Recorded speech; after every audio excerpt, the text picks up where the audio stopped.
യൗവന പ്രായം എന്ന് പറയുമ്പോൾ നമുക്ക് എല്ലാവർക്കും ഭയങ്കരമായിട്ട് ഇഷ്ടമുള്ള ഒരു ടൈം പീരീഡ് ആണല്ലേ.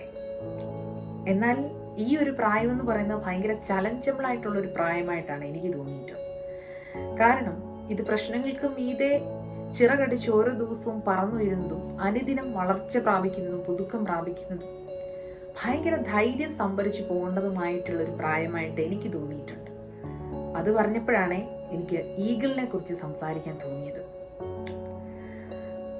വളരെ ഉയരത്തിൽ പറക്കുന്ന ഒരു പക്ഷിയാണ് ഈഗിൾ.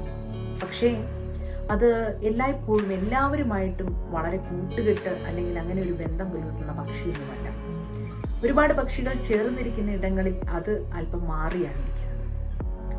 എന്നാൽ അതിന് ദൈവം കൊടുത്തിരിക്കുന്നത് വളരെ ബലവത്തായിട്ടുള്ള ചിറകുകൾ, നഖം, ഇതൊക്കെ തൻ്റെ മുന്നോട്ടുള്ള ജീവിതയാത്രയ്ക്ക് ഭയങ്കര ബലം കൊടുക്കുന്നതാണ്. ഇതിൻ്റെ കാഴ്ചശക്തി എന്ന് പറയുന്നത് വളരെ വിദൂരത്തിലേക്കാണ്. മുമ്പോട്ടുള്ള പ്രശ്നങ്ങളെ അല്ലെങ്കിൽ താൻ സഞ്ചരിക്കേണ്ടതായിട്ടുള്ള വളരെ സങ്കീർണമായ പാതകൾ, മുമ്പിലേക്ക് കടന്നു വരുന്നതായ ചലഞ്ചസുകളെ മുന്നമേ കണ്ടറിയുന്ന ഒരു പക്ഷിയാണ് ഇത്. വളരെ ദീർഘവീക്ഷണമുള്ള പക്ഷിയായതുകൊണ്ട് തന്നെ തൻ്റെ ജീവിതത്തിലെ ഏത് പ്രതിസന്ധികളെയും തരണം ചെയ്യാൻ തക്കതായ വീക്ഷണബോധം ഈ പക്ഷിക്കുണ്ട്. പിന്നെ ഞാൻ മനസ്സിലാക്കിയെടുത്തൊരു കാര്യം, എല്ലാവരും കഴിച്ചിട്ട് വേസ്റ്റാക്കി കളഞ്ഞ ഫുഡോ അല്ലെങ്കിൽ അങ്ങനെയുള്ള ഇരയൊന്നും ഈ പക്ഷിക്ക് വേണ്ട.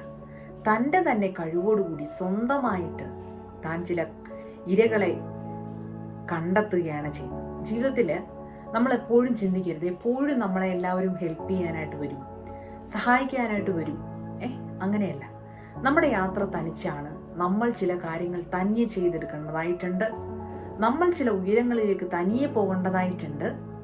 എല്ലാവരും ചെയ്യുന്ന പോലെ എല്ലാ കാര്യങ്ങളും ചെയ്ത് നമുക്ക് മുന്നോട്ട് പോകാൻ അങ്ങനെയല്ല. നമ്മുടെ പാത, നമ്മുടെ വഴി വളരെ വ്യത്യസ്തമാണ്.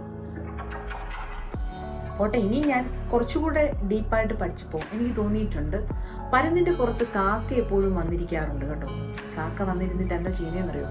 ഇവന്റെ കഴുത്തിൽ ഇങ്ങനെ കുത്തുകയൊക്കെ ചെയ്യും.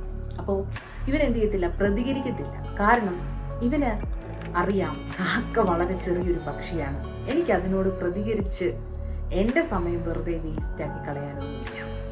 ഇവൻ അനങ്ങാതിരിക്കും. അപ്പൊ കാക്ക ചിന്തിക്കും വലിയ കഴിവൊന്നും ഇല്ലാത്തവനാണ് എന്നൊക്കെ ചിന്തിക്കും. എന്നാൽ ഇവന് പറക്കാനുള്ള സമയമാവുമ്പോൾ ഇവൻ തൻ്റെ ചിറകുകളൊക്കെ വിരിച്ച് പറക്കുന്നത് ഉയരത്തിലേക്കാണ്. ഉയരത്തിലേക്ക് കടക്കും തോറും ഉയരം ഇങ്ങനെ കൂടുന്ന സമയങ്ങൾ അനുസരിച്ച് കാക്കയ്ക്ക് അവിടെ ഓക്സിജന്റെ അഭാവം ഉണ്ടായിട്ട് കാക്ക തന്നെ ഇവനെ വിട്ടുപോകുന്ന ഒരു അവസ്ഥയുണ്ട്.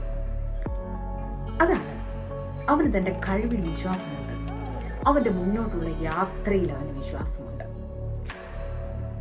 അവൻ അടുത്തൊരു ലക്ഷ്യത്തിലേക്ക് പോകുന്നു. അവനറിയാം അവിടെ അവൻ വളരെ ഉയരത്തിലാണ് പറക്കുന്നത്. അവന്റെ കൂടെ എല്ലാവർക്കും വരാനൊന്നും പറ്റത്തില്ല.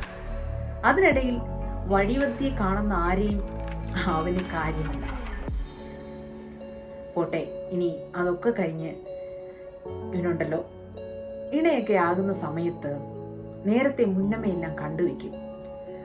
ആർക്കും എത്തിപ്പെടാൻ പറ്റാത്ത, ശത്രുക്കൾക്കൊന്നും അപഹരിക്കാൻ പറ്റാത്തൊരു കൂടൊക്കെ നിർമ്മിക്കുന്ന സമയത്ത് എന്തിനാ നമ്മൾ ഇതിന്ന് പഠിക്കാനുണ്ട്. നമ്മുടെ ജീവിതത്തിൽ നമ്മൾ തന്നെ ചില കാര്യങ്ങൾ, എൻ്റെ ഗോൾസ് ഇന്നതാണ്, എൻ്റെ ലൈഫിൽ ഞാൻ ചെയ്തെടുക്കേണ്ട കാര്യങ്ങൾ ഇന്നതൊക്കെയാണ്, വരുന്ന വർഷങ്ങളിൽ ഇപ്പോൾ എനിക്ക് ചെയ്യാൻ പറ്റിയില്ല, ഈ വർഷം തീർന്നു പോകുന്നു, പക്ഷെ ഇനി വരാനിരിക്കുന്ന വർഷങ്ങളിൽ എനിക്ക് കുറച്ച് കാര്യങ്ങൾ ചെയ്യാനുണ്ട്. അതിനൊരു ലിസ്റ്റൊക്കെ തയ്യാറാക്കി പ്രാർത്ഥനയോടുകൂടെ ജീവിതത്തെ മുന്നോട്ട് കൊണ്ടുപോകേണ്ടത് വളരെ ആവശ്യമായിട്ടുള്ള കാര്യമാണെന്ന് ഇതിൽ നിന്നും പഠിക്കാൻ പറ്റുന്നുണ്ട്. എന്നിട്ട് അതിനുശേഷമായിട്ട് കുഞ്ഞുങ്ങളൊക്കെ ആയി കഴിയുമ്പോൾ ഇവൻ ചെയ്യുന്ന വളരെ പ്രധാനപ്പെട്ട ഒരു കാര്യം എന്ന് പറയുന്നത്, കുഞ്ഞുങ്ങളെ ഉണ്ടല്ലോ പറക്കം പഠിക്കാത്ത വളരെ ചെറിയ ചിറകുകളുള്ള ആ കുഞ്ഞുങ്ങളെ ഉയരത്തിൽ നിന്ന് ഇവൻ എന്ത് ചെയ്യും, കൊത്തി താഴേക്ക് ഇടുക. അപ്പോൾ ചിറകിൽ കൂടെ ബ്ലഡൊക്കെ ഒലിക്കും. ആ സമയത്ത് ഇവന് ഒന്നും തോന്നത്തില്ല.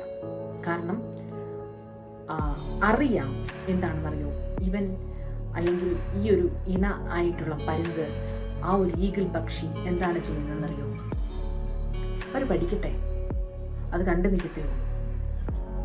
അപ്പോൾ അവരെ അതിൽ നിന്ന് പിന്തിരിപ്പിക്കാനോ അല്ലെങ്കിൽ അവരെ സേവ് ചെയ്യാനോ ഒന്നും നോക്കത്തില്ല. കാരണം ഇനി വരുന്നൊരു സമയത്ത് പ്രതിബന്ധങ്ങളെ അതിജീവിച്ചുകൊണ്ട് ഈ കുഞ്ഞുങ്ങൾ വളർന്നു വരേണ്ടത് ആവശ്യമാണെന്ന് ഭയങ്കരമായൊരു ദീർഘവീക്ഷണം അവനുണ്ട്. ചിലപ്പോൾ നമ്മുടെ ജീവിത യാത്രയിൽ നമ്മുടെ പേരൻസ് ആയാലും നമ്മുടെ ഫ്രണ്ട്സ് ആയാലും നമ്മുടെ റിലേറ്റീവ്സ് ആയാലും സഹോദരങ്ങളായാലും ഒക്കെ ചിലപ്പോൾ നമ്മൾ പ്രതീക്ഷിക്കുന്ന രീതിയിലല്ല വേദനാജനകമായ അനുഭവങ്ങൾ നമ്മുടെ ജീവിതത്തിൽ ഉണ്ടാകും. പക്ഷെ എന്നാലും അവിടെ നമ്മൾ നമ്മുടെ പ്രാർത്ഥനാ ജീവിതവും നമ്മുടെ വിശ്വാസവും നമ്മുടെ ധൈര്യവും നമ്മൾ കൈവിടരുത്. ഇവിടെ സഹിക്കുന്ന ചെറിയ മുറിവുകൾ, വേദനകളൊക്കെ നമ്മളെ ഉയരത്തിൽ പറക്കാൻ പഠിപ്പിക്കുന്നവയാണെന്നുള്ള ഉത്തമ ബോധ്യത്തോടുകൂടി എപ്പോഴും എല്ലാവരും പറയുന്ന കാര്യമാണ്, എനിക്ക് എക്സാമിന് പഠിക്കാൻ വയ്യ, ഇന്റർവ്യൂ അറ്റൻഡ് ചെയ്യുമ്പോൾ വയ്യ. അങ്ങനെയല്ല, നാളെ ഞാനൊരു ഉയരത്തിലേക്ക് പറക്കേണ്ട വ്യക്തിയാണ്. എൻ്റെ യൗവനം അത് പ്രതിബന്ധങ്ങളെ തരണം ചെയ്തുകൊണ്ട് വളരെ ശക്തമായി വളരെ കരുത്തനായിട്ട് ഞാൻ പറന്നുയരേണ്ട ഒരു വ്യക്തിയാണ്. എല്ലാവരെയും പോലെയല്ല, ഞാൻ വളരെ വ്യത്യസ്തമായി വളരെ കഴിവുകളോടുകൂടി വളരെ ശക്തനായ കരുത്തനായ ഒരു വ്യക്തിയായിട്ട് എന്നെ ദൈവം സൃഷ്ടിച്ചിരിക്കുന്നു. എൻ്റെ ഐഡന്റിറ്റി അത് ഫൗണ്ട് ഇൻ ക്രൈസ്റ്റ്, അതിൽ ബേസ്ഡ് ആണ്, ഫെയ്ത്തിൽ ബേസ്ഡ് ആണ്. ഞാൻ ധൈര്യമായിട്ട് എനിക്ക് മുന്നോട്ട് പോകാൻ പറ്റും. അപ്പോൾ ഈ ഒരു ചിന്ത കൊണ്ട് നിങ്ങൾക്ക് ഭയങ്കരമായിട്ടുള്ള ഒരു ഹോപ്പ് നിങ്ങളുടെ ജീവിത യാത്രയുടെ മധ്യത്തിലുണ്ടാകട്ടെ. God bless you.